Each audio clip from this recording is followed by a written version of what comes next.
everyone, it's Mary. Today I stole completely the idea of this video from Mercedes over at Merce's Bookish Musings.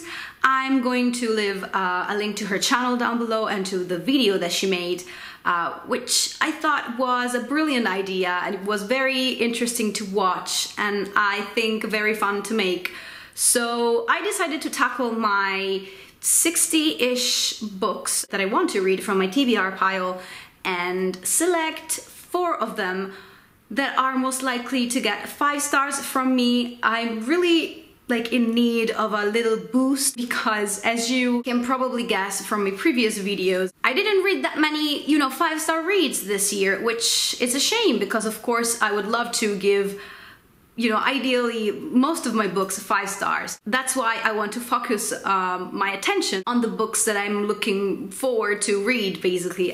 So let's see the books that I've selected. So the first one is The Fair Fight by Anna Freeman, and I believe, again, I've seen this over at Merce's Bookish Musings channel again, but this book just ticks all the boxes for me, so I really hope that I end up giving it 5 stars. First of all, it is historical fiction, which if you are subscribed to my channel, if you watch my videos, you know that I love historical fiction. It's set in the 18th century in England, which is again a setting that I adore, and basically follow two, I think more than one protagonist, but mainly 2 female protagonists.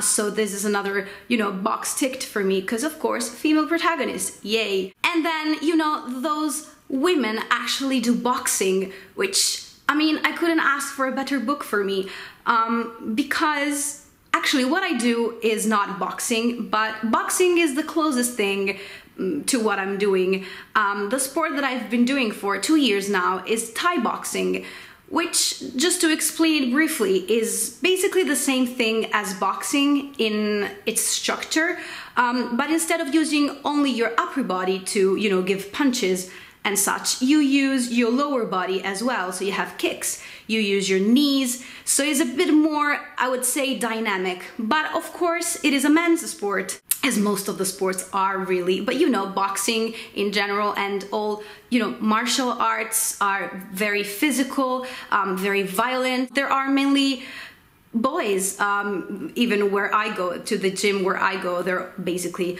all boys apart from me and another girl. So it's just so good to actually see, this kind of sports portrayed even, in times where it wasn't even contemplated for a woman to actually take interest in this kind of sport. It basically has everything that makes a good book for me. And actually, if you have any recommendations, even though I did not read this book yet, on the same, kind of subject, I would love to hear them, because it's so hard to find something of this genre that is also well written, and I only heard great things about this one, so I'm really looking forward to pick this one up. The next book that I hope I will give 5 stars to is Peter Pan by J.M. Barrie, and aside from being such a gorgeous little edition, it has French flaps and it's blue on the inside.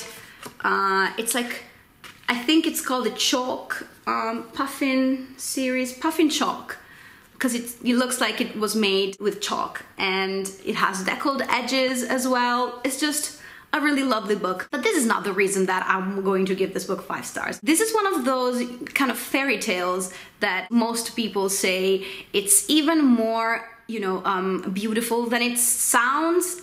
We all basically know the story of Peter Pan. I personally am very familiar with it. I've watched every adaptation that is out there, starting from, the Disney animated movie that I saw when I was very young. The only adaptation that I did not see was the latest movie that came out. I want to say recently, but it has to be a couple of years. Anyway, I was majorly disappointed with the casting, and I was so pissed off that I didn't even bother watching it. But other than that, I've seen all the adaptations and just love the concept of Peter Pan in general. So I'm really curious to actually finally get to know the original story. The next book that I'm going to mention is a recent acquisition for me, and it is Days Without End by Sebastian Barrie. I talked about this one in my previous book haul. Actually, the premise of this book, as I, told you in that video is very vague, but after watching Eric's video at Lonesome Reader, I'm going to leave his video about this book down below.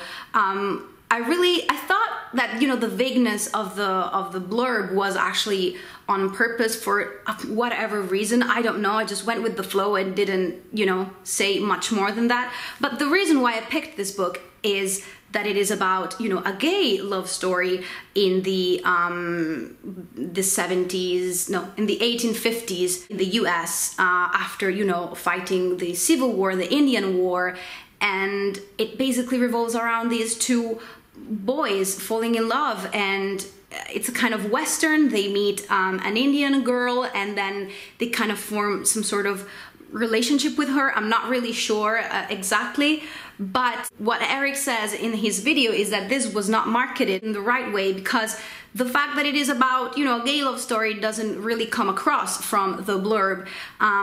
So I wanted to, you know, make it clear, because I think it's important, and that's basically the reason why I picked this one up. I think this topic is very interesting, and I love Western, even though I didn't read a lot of them. I don't think. Even watching movies that are Westerns really gives me some sort of feeling that I really enjoy, some sort of quietness, but also danger, and with this kind of romantic atmosphere all around. I don't know if I'm making any sense, but I heard nothing but great things about this book, so I'm very, very hopeful. The last book that I'm going to talk about is Wild Swans by Chang. I have this one in Italian. I bought it more than 10 years ago, and it's still on my shelves, but I actually really am looking forward to reading it. This is a non-fiction book about basically the history of China seen through the eyes of three women of three generations. It's the author that talks about her life, the life of her mother and her grandmother. The first time that I heard this book mentioned was in a kind of after school center that I went to help out. In my hometown, we have a community of Chinese people that was formed like quite recently, the last like 20 years or so, so it's quite recently to me, and a lot of young girls and boys were experiencing a lot of difficulties with language and with the culture in general. So they went to this kind of center in which there was, you know, an after-school center to just help them doing their homeworks and such. And that's how I really came to know a little bit more about the Chinese culture. Going there basically every week was really making me want to be more close to them. One of the people that actually helped in the foundation of this kind of, you know, non-profit organization, she talked to me about studying their culture and how interesting and different from our own it was. And she suggested that I picked this book up because, other than giving you really an insight on the history of China just in general, it really gives you a more personal insight in that culture, because of course it's a story about people more than, you know, a country. So I really am curious to see how these two things are intertwined. I don't think it's that popular on BookTube, but I've seen people mentioning it and praising it and saying just great things about it. So I'm very glad that I actually own this book. And I'm really craving some non-fiction lately, so I have high hopes for this one. Hopefully you will get 5 stars from me. Okay guys, these were all the books, or basically some of the books that I hope I will give 5 stars, or at least, you know, really enjoyed them. Please let me know if you actually read any of them, and if you have, you know, a similar prediction from your TBRs, let me know in the comments down below. I just love to chat about this kind of things, and I'll see you in my next video. Bye!